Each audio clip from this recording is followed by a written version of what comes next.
Today we shall be going to study our 3.1 lesson, summary writing. Okay, in summary writing, first of all, let us discuss what summary writing actually means. Okay, in summary writing, you have to summarize the passage. Passage will be given to you, and you have to mend it, repair the passage in your own language. Okay, but you should avoid what do's and don'ts you have to do in summary writing, that we shall be discussing in the second part, guideline for summarizing the passage. But now first let us try to understand what summary writing actually means. Okay, summary writing means summarizing is an important studying skill. Summary writing is a very important study skill. It is a shortened version of the passage. Shortened version means short version. Okay, of the passage. What you have to do? You have to shorten it, and you have to include the main points of the passage. Written in one's own words. It must be written in your own language. Don't give the copy paste as it is. Don't do the paraphrase writing in the summary writing. Most of the time, our student, what they are doing, simply if they are copying the line, they are changing the order of the line and writing as it is. And finally, what happened? They get 0 marks in summary writing. In summary writing, you have to give something new. Means you have to rectify it. You have to change the writing style of the original passage. You have to write it in your own language. Okay, what you understood, that you have to write in a simple language. So here what happened? You have to write in your own words, one's word. A summary also covers the essential points of the original passage. It also covers the essential means main points of the original passage. It presents large chunks. Chunk means large parts of information. Chunk means part of information in short, cohesive sentences. What is the meaning of cohesive? Whenever you are writing the summary, at that time you have to write in a short, you should avoid technical language, you should avoid the technical jargon, use the simple sentence, and cohesive means the linking words, for example, and, because, these are the means coordinating conjunction, and, or, but. They are also joining the two sentences together. And cohesive means cohesive is actually subsequently, consequently, as long as far as. So all these words are the cohesive devices. So that should be avoided. Cohesive sentences. Okay, yeah, it presents a large chunk of information. In original passage, we get a large sentence, big sentence, big clauses. Okay, and too much information. But whenever you are going to summarize it, at that time you have to write in short and avoid the cohesive sentence. This cohesive sentence the words subsequently, consequently, these are all the words. They are linking words. They are linking one sentence, one clause to the another. So that should be avoided when you are writing the summary, when you are doing it short form, short version. Summarizing is an important study skill, very important study skill. It is a short version. You have to write in the short, including main point, but use the order of the sentence. Do not use plagiarism. Plagiarism is if you are doing the plagiarism, so what happened? The examiners, they know very well what you are doing. Okay, plagiarism is a theft of word.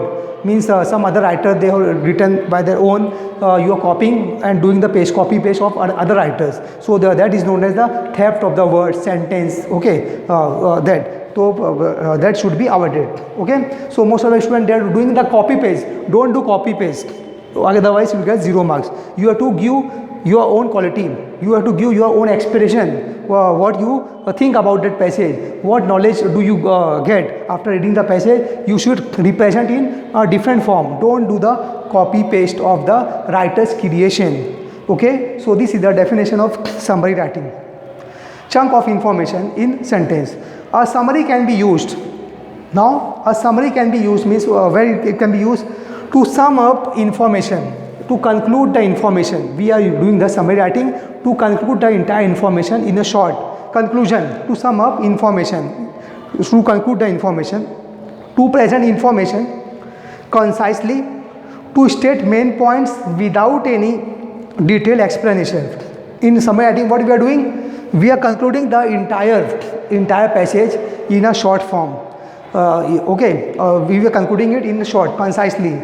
To state main point we are writing, but what we are doing without any detailed explanation. We are not giving the detail. So what we are doing? We are doing cut short of the additional clauses. Okay, long lengthy clauses should be cut off. So the repetition of the words which are given in the passage should be avoided while writing the summary writing. Okay. Then next, to refer to a body of work. Whatever you are writing in summary, so you give the reference to the main body of work. It should be associated with the original passage of the text of the writer. Okay, you should have a link with that original passage. Okay, then next, give example of several points of view on one subject. So there will be a different example. Okay, so the most relevant one you can take and explain it in your own view. So it should be in a short. Don't write it for example, one passage the writer has given 2-3 example. So don't write all the 2-3 example in your summary. Take the most relevant one, okay, which is describing the topic sentence, that should be taken into the consideration, and rest all would be avoided. So this thing you should bear in your mind before writing the summary. Okay, so summary can be used. Where it can be used? To sum up information. First one, to sum up information. Second, to present information concisely. To state main points without any detailed explanation. Don't give detail. Okay, in the original passage you will get detail, but in summary, when you are summarizing the passage, at that time don't give detailed explanation. No need for that. To refer to a body of work. You should be your summary should be related to the body of the work, means original passage. Okay, should not go out of track. Okay, sometime what happened? You started writing your own passage, you started writing your own summary, but it is not related to the original passage. You should stuck to the original passage. Okay, then give example of several points of view on one subject. Okay, no need to copy all the example. These are the definition of summarization, how you are going to summarize. Summarizing is an important studying skill. It is a shortened version of the passage. Okay, written in one's own word. You have to write in your own language, own words. Summarizing also cover the essential points of the original passage. You can take the you have the right. You can take some original main points of the original passage. It presents a large chunk of the information, but you have to short it. Do the short form in a short sentence. Use simple sentence. Okay, avoid lengthy clauses and cohesive sentences. So these are the definition of summary writing, and summary can be used for what purpose that we have highlighted here. Now let us have a glance over the guidelines for summarizing the passage. This guideline you have to follow. Okay, this is the concept, and this concept where we can use it for what purpose that I have explained here. Now this point is very important. You have to bear in your mind, you have to keep it very crystal clear before writing the summary. Okay, summarizing the passage. First, read the passage. Number one, read the passage. If you are not understood, read it again twice and thrice. Okay, then make a note of keywords. Make a note of keywords means what? Take the pencil. Okay, and what are the keywords? There you underline it. Keywords. Okay, for example, if you are reading the passage, so how you will come to know what the passage is about? Okay, suppose the passage is based on the inventions of science. The discovery of discovery. It is talking about the discovery in the science. So it might be whatever discovery has taken place. So the writer he will talk about those devices or equipment. Okay, whatever it may be. So you underline that word. Okay, the passage is talking about scientific invention. So those keywords that you have to underline it. Keywords. Main points. Some main points of that passage. If any argument is going on, writer is doing any argument, so that argument point you underline it. And topic sentence.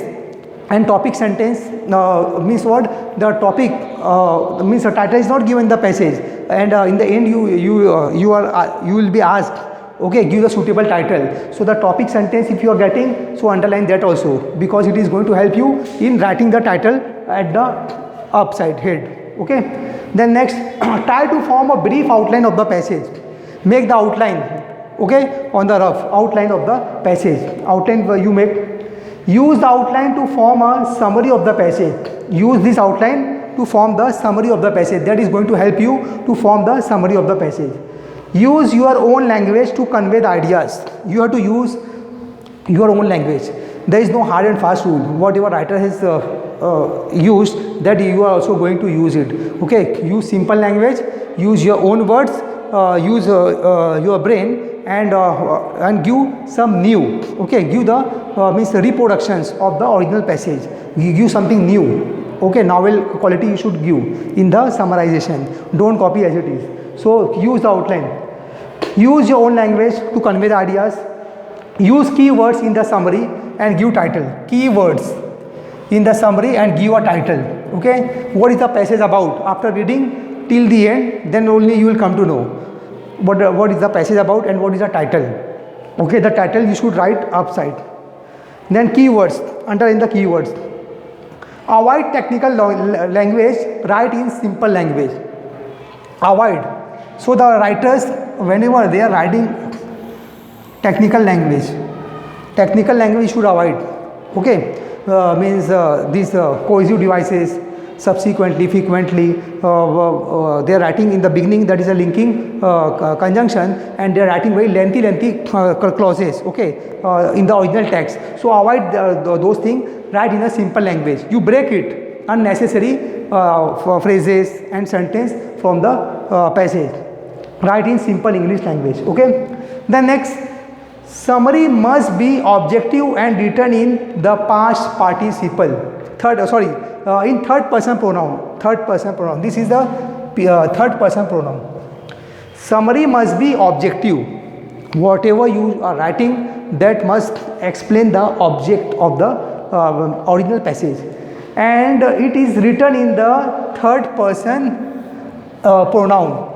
For example, writer is saying, I went there. If suppose a writer, he went at any means adventure journey, so he's talking about his adventure wherever he went there. So he will use I went to USA. Okay, there whatever adventure he has faced. Okay, in the, for example, what you can say, at the seashore, at the speed boating is a very popular form of the sports. Okay, in the foreign countries. So what adventure he saw or he faced in the ocean, so that he is talking about, then he will say I went there. Okay, he started narrating his experience. So he will use I stand for writer. So when you are writing into the when you are writing a summary, at that time I should be replaced by he. Okay, third person pronoun. So change that I into he. This thing should keep in your mind. Summary must be objective and written in the third person pronoun, always in the third person. Don't use write I as it is. Okay, I who is saying, original writer is saying in the passage, but you as a student, you should write there because you are narrating it, the writer's experience. So you should use third person pronoun. Okay, third person stands for the writer. Okay, he should come there instead of I. Illustration, examples, quotations can be omitted. Whatever in original passage the writer he's talking, giving the illustration or examples, quotations, so that can be omitted. That you can omit it. Okay, and no need to means copy in your summary. Okay, that should be omitted. If it is very relevant, or if he has given 2-3 example, if it is most relevant, then you can take only one. No need to copy all, but generally what you have to do, you should avoid all these things, otherwise your summary will become very large. Then next, replace long phrases with single words and use participle clauses instead of full clauses.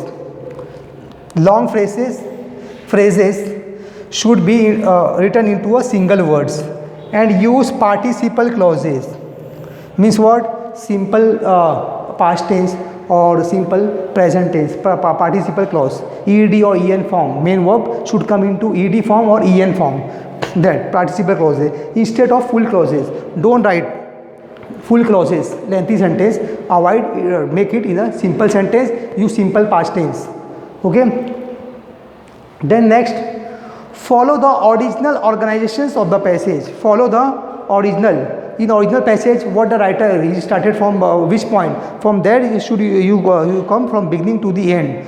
Means don't start from middle. Okay, or you should start it from the last, then from first. Okay, so you should follow the sequence. Whatever ideas he has given the writer, you should come from the sentence number 1. From there you should start edit the passage. Original organization of the passage. Compare the summary with the original passage. Whatever summary you are writing, you should compare with the main passage. Your summary, what you have written, and what the writer he has given the text, that should be tally, compared. You should compare it. For the accuracy, if any errors will come, then you will come to know. But what happened, mostly the student, what they are doing, simply they are writing and they are running very quickly. Okay, but because they have to they are running behind another passage so that they could finish their paper on time. So nobody is looking back. But if you will give 2 minutes or at least 1 or 2 minutes to tally your summary with the main text, original text, that is going to help you, and then you will come to know what error you have done in your writing. Okay, accuracy will come. Then next, check the draft for spelling mistake, punctuations, grammatical errors. So these things should be checked. Okay, when you will tally with main passage, at that time you should keep into the consideration whether there is any spelling mistake, punctuation, full stop, comma error, grammatical mistake. That should be keep into the consideration while tallying it. Then next, form a fair draft of the summary. So in this way it comes with the practice. When you will at the home, if you practice it in a rough page, make the outline, then it will become very easy. So by practice you will come to know, you will become master in this topic. It is without practice you cannot become the master of this topic. So you have to practice it directly. In the exam if you will go, then you will think what to do. This thing you must know what you are going to do. Okay, so these are the main guidelines how you are going to summarize the passage. Before summarization, you should keep all these points in your mind before writing the summary.